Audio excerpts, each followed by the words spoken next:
Pemirsa dawek kasus penyakit mulut dan kuku utawi PMK ngelalah Ring Bali, Dinas Pertanian dan Ketahanan Pangan Provinsi Bali maut saha nampenin pikobat inucap. Rau mangken vaksinasi sampai Ring Bali sampun kekawitin. Kadis Pertanian dan Ketahanan Pangan Provinsi Bali Iwan Sunada Mausang, rau mangkin sampun rau 100 tali dosis vaksin Ring Bali rumasuk diinfektan. Ring sejerning nambakin penglalah kasus vaksinasi sampun ngawit kalimbakan ring lapangan. Ring pemagernya nih, paikatan dane sampun ngejantenang wawidangan sane kedarosang urati wiaden prioritas. Minekada ring buleleng miwah jembrana. Pineka wawidangan pinih nampak sarang Banyuwangi. Puneka talar ring Karangasem, sane nampak ring NTB utawi Lombok. Talar ngeranjing prioritas. Rumasuk Makesami Kabupaten Sejebak Bali kedadosang genah penglimakan vaksinasi.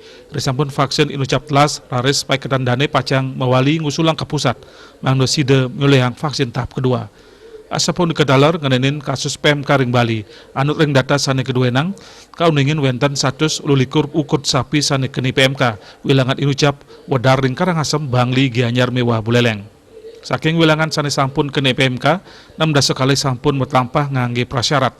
Tur malih 16 kantun nyantosang. Mai pikatan ring anggaran pemotongan hewan sane keni PMK, paikatan dane mausang pacang poleh penyalin saking pusat. Yudi Karnedi, Bali Pos.